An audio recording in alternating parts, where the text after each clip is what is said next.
Olá pessoal, tudo bem? De volta aqui para mais uma aula de mecânica de fluidos. Hoje falaremos um pouco sobre a equação de Bernoulli. Bom, nas últimas aulas introduzimos a equação da continuidade.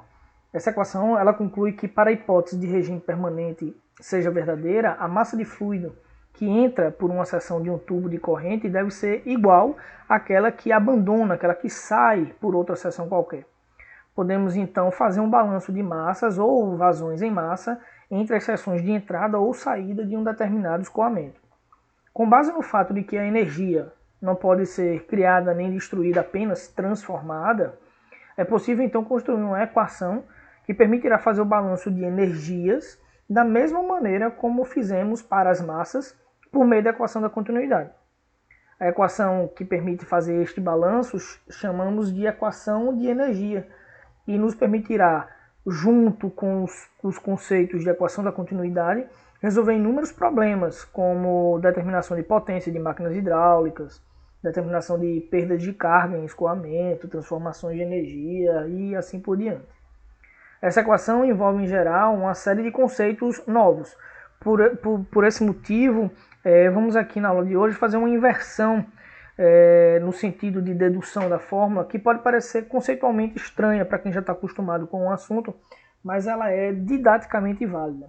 Para isso, vamos entender os três tipos de energia mecânica associadas a um determinado fluido. A primeira delas é a energia potencial, que é o estado de energia do sistema devido à sua posição no campo de gravidade em relação a um plano horizontal de referência. Então, essa energia ela é medida pelo potencial de realizar trabalho de um determinado sistema. Então, imaginemos que você tem um determinado corpo, que você vai soltar este corpo a partir de uma determinada cota, uma determinada altura, em relação ao seu plano horizontal de referência. Esse trabalho ele é dado pela força vezes a distância percorrida por este corpo. No caso, como estamos soltando o corpo de uma determinada altura, eu tenho a força peso atuando e sob um deslocamento proporcional, ou seja, relativo à minha altura em relação ao plano horizontal de referência. Então eu posso reescrever a expressão de trabalho como se fosse peso vezes altura, o peso do meu corpo vezes a altura. Substituindo a expressão de peso, nós sabemos que peso é massa vezes a gravidade. Ora, pelo que falamos anteriormente, fica claro que eu posso relacionar trabalho com energia potencial. Mas como é que fica isso para um fluido escoando uma tubulação? Em uma massa fluida contida em um determinado volume de controle, a força-peso associada à ação da gravidade ela é denominada de força do corpo. Então, esse peso é capaz de influenciar no movimento do fluido da mesma forma como a gente observou a influência do peso sobre o movimento desse objeto, seja o objeto sendo solto de uma determinada altura ou sendo arremessado para cima. Por consequência, podemos dizer que a energia potencial de um fluido é a primeira energia mecânica que está associada a ele. A segunda energia mecânica associada a um fluido em escoamento é decorrência de que toda massa de fluido, principalmente pela equação da continuidade, que a vazão de massa, a vazão mássica que entra numa determinada seção da tubulação, ela é igual à vazão mássica que sai desta tubulação. Por consequência, o meu volume de fluido ele tem uma determinada massa e tem uma velocidade dentro do meu escoamento. Portanto, a expressão de energia cinética convencionalmente utilizada pode ser aplicada tranquilamente e associada com um tipo de energia mecânica associada a este fluido. A terceira é a energia que corresponde ao trabalho potencial das forças de pressão que atuam no fluido escoando. Um fluido escoando por uma tubulação, e principalmente se essa tubulação tiver diâmetros diferentes, nós temos pressões diferentes em determinados locais do meu escoamento. Pelo mesmo princípio de que trabalho é força vezes a distância, a gente tem que lembrar lá da parte de estática de fluidos que pressão é força sobre área. Por consequência, esta força imposta pelo escoamento do fluido dentro de uma tubulação é dada pela relação entre pressão e a sua área. Então a força é igual a pressão vezes a área. Substituindo essa expressão nesta daqui, temos que o trabalho é igual a pressão vezes a área vezes uma distância percorrida por este fluido dentro da minha tubulação. Então, se num determinado intervalo de tempo t o fluido se deslocar uma distância s, conhecendo-se a área desta seção transversal vezes a sua distância percorrida, isto daqui me dá o volume de fluido que foi deslocado dentro da minha tubulação. Portanto, o trabalho realizado para empurrar um elemento de fluido através da fronteira de um determinado volume de controle, que a gente pode chamar como trabalho de fluxo, vai ser dado pela relação entre a pressão vezes o volume de fluido. Ok? Bom, pelos mesmos motivos e raciocínios anteriores, eu posso dizer que o trabalho é igual a uma energia de pressão, e essa energia de pressão é dada pela multiplicação da pressão vezes a variação de volume que ocorreu do fluido num determinado intervalo de tempo. Temos, portanto, os três tipos de energia mecânica associados a um fluido. Bom, se nós excluirmos as energias térmicas e a gente levar em conta apenas efeitos mecânicos, a energia total do sistema é a somatória dessas três contribuições, da energia potencial, da energia cinética e da energia de pressão. Então, se substituirmos esses termos pelas suas expressões, temos que a energia total de um determinado fluido escoando dentro de uma tubulação é dada por essa expressão. Bom, como eu falei no início do vídeo, a equação de energia geral, a gente vai construir ela aos poucos. Então a gente vai partir de uma equação mais simples, mas essa equação mais simples ela é válida mediante uma série de hipóteses simplificadoras.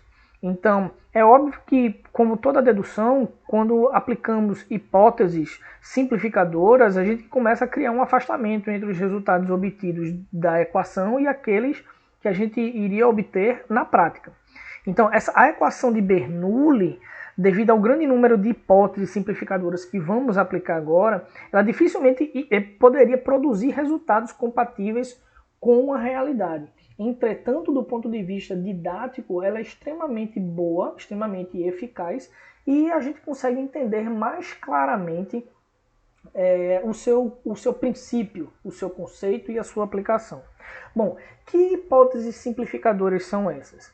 Bom, temos 6 hipóteses simplificadoras. A primeira delas é que a gente vai considerar que não há perdas por atrito no escoamento do fluido, ou seja, o fluido seria ideal. Não haveria máquinas nesse trecho de escoamento. Leia-se máquinas, bombas ou turbinas, porque bombas ou turbinas elas poderiam implicar em fornecimento de energia ou retirada de energia por parte do fluido. E não é isso que a gente quer, tá? Essas retiradas ou essas adições de energia também implicariam haver uma troca de calor. Então, se nós considerarmos que o fluido é ideal, que não há essas máquinas e que não há trocas de calor e que o regime é permanente, nós podemos simplesmente observar que as variações de energia do fluido na entrada e as energias do fluido na saída, elas deveriam ser iguais. Elas sendo iguais, simplificaria muito das contas até a gente chegar no princípio de Bernoulli, que é o objetivo que nós estamos tentando alcançar na aula de hoje. Bom, se sabemos que a variação de energia do fluido que entra é igual à a variação de energia do fluido que sai, vamos fazer essa igualdade. Nós vamos igualar a equação de energia para um ponto de entrada com a energia para um ponto de saída, onde 1 é relativo ao que entra e o 2 é relativo ao que sai. Quem é esse H1, quem é esse H2? É aquela cota, é aquela diferença de cota entre um plano de referência horizontal do meu centro de gravidade do meu fluido. tá bom? Então, temos aqui a minha energia potencial, temos aqui a minha energia cinética e temos aqui a minha energia de pressão.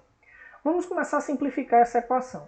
Nós sabemos que massa específica é variação de massa sobre variação de volume. Então eu estou querendo substituir a variação de volume por uma expressão que me relacione a variação de massa desse fluido com a massa específica. Então eu teria que a variação de volume é a variação de massa sobre a massa específica. Então o que é que a gente vai fazer? Substituir na minha equação ΔV1 e ΔV2 por ΔM1 sobre massa específica 1 e variação de massa 2 sobre a massa específica 2. Ou seja, teríamos exatamente esta equação na minha igualdade. Bom, nós temos as hipóteses simplificadoras e temos que destacar duas delas. O fluido ser incompressível e o regime ser permanente. Vamos lembrar lá da equação da continuidade. Quando o fluido ele é incompressível, temos que a massa específica da entrada é igual à massa específica da saída. Não há variação de massa específica. E quando o regime é permanente, eu digo que a massa que entra é exatamente igual à massa que sai. Se nós fizermos esta consideração como hipótese simplificadora, nós já vamos observar que na minha equação os termos referentes à massa se cancelam. Por quê? Porque a variação de massa ΔM1 é igual a ΔM2, enquanto que a massa específica 1 é igual à massa específica 2. Então teremos esta equação, que começa a chegar muito próximo do que nós já conhecemos como a equação de Bernoulli, que é a equação da energia para um regime permanente. Bom, se temos essa expressão, vamos dividi-la por questão de simplificação pela gravidade. Dividindo membro a membro pela gravidade, teremos essa expressão. Essa expressão já pode ser chamada de equação de Bernoulli, mas uma outra maneira de escrevermos ela é lembrarmos que existe uma relação entre a massa específica e a gravidade. Massa específica vezes a gravidade é igual ao peso específico. Então, essa expressão ou essa expressão, com as suas aproximações em termos de grandezas, massa específica vezes gravidade igual a peso específico, são denominadas de equação de Bernoulli. Ora, por consequência, diante de tudo que foi falado até agora, e baseando-se também no princípio lá da equação da continuidade, cada termo dessa equação ela é uma constante, concordam? Cada termo ele é uma constante. Então vamos lá. O que é que significa cada um desses termos dessa minha equação, dessa minha constante?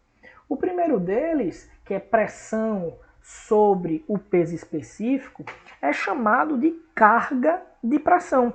Porque lá na estática de fluidos, o termo pressão sobre peso específico foi denominado de carga.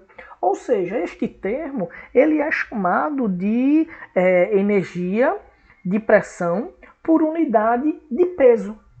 Se isso daqui é energia de pressão por unidade de peso, por analogia, este termo, que é decorrente da minha energia cinética, ela é chamada de energia cinética também por unidade de peso.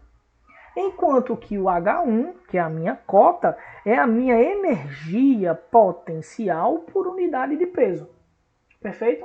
Então teremos aqui este termo chamado de carga de pressão, que é comumente abreviado por H. O segundo termo, carga cinética ou carga de velocidade, enquanto que o outro é a chamada carga potencial. Agora, uma observação importante é que como o H ela é uma cota, então ela tem que ser medida em unidade de comprimento. Portanto, a expressão V² sobre 2G e também a expressão pressão sobre peso específico, ela tem que ser medida em unidade de comprimento. Então, não vamos confundir os conceitos. Este termo significa de energia de pressão por unidade de peso que tem uma unidade de comprimento, tá bom? Bom, como carga ela é abreviada por H, como a carga substitui a expressão energia por unidade de peso, eu posso escrever simplesmente que essa constante é igual a uma carga, a um H. E como é que nós podemos ler isto daqui? Isso daqui é a energia total por unidade de peso ou carga em uma determinada seção da tubulação. Neste caso, é a energia total por unidade de peso na entrada, enquanto que este termo é a energia total por unidade de peso do meu fluido na saída. Perfeito? Se temos essa noção de carga e respeitando-se todas as simplificações e conceitos que fizemos, eu posso simplesmente, por esta igualdade, dizer que a carga que entra é igual à carga que sai. Lembrando, qual é a unidade desta carga? A unidade desta carga tem que ser em metro. Então, como falamos corriqueiramente, perda de carga, a carga de uma bomba, nós estamos calculando um comprimento, que normalmente ele é dado em metro. Essa expressão H1 igual a H2, a gente pode ler ela da seguinte maneira. Se entre duas seções do escoamento o fluido for incompressível, não tiver atrito, se o regime for permanente, se não houver máquinas nem trocas de calor, então as cargas totais vão permanecer constantes em qualquer seção da minha tubulação, sem ter ganho nem perdas. Então a carga que entra é igual à carga que sai. Então, mais uma vez, qual a unidade da carga?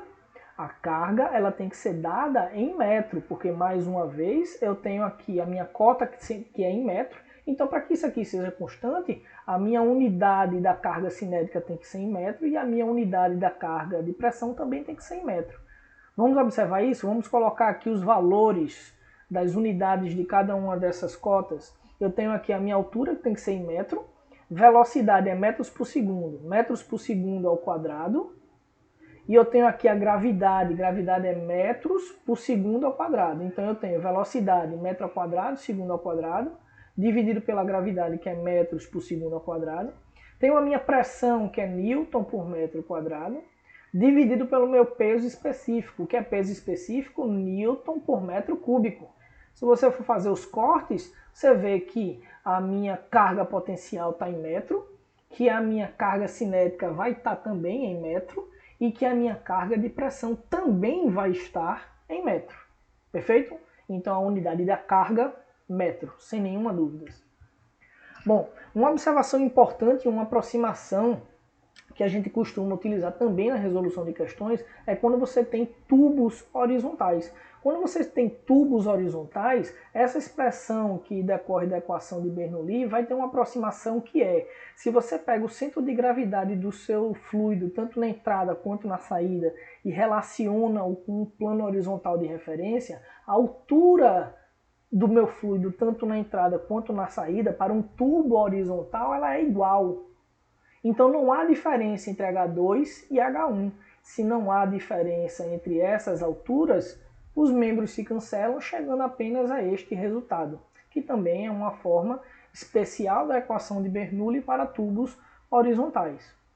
Por fim, pessoal, temos que em tubos que escoam um determinado fluido, se houver diferença de cotas, diferença de alturas entre esta tubulação, a minha equação de Bernoulli é dada de forma geral pela igualdade das cargas, tanto de entrada quanto de saída, e que na verdade são contribuições da minha carga potencial, da minha carga de velocidade e da minha carga de pressão.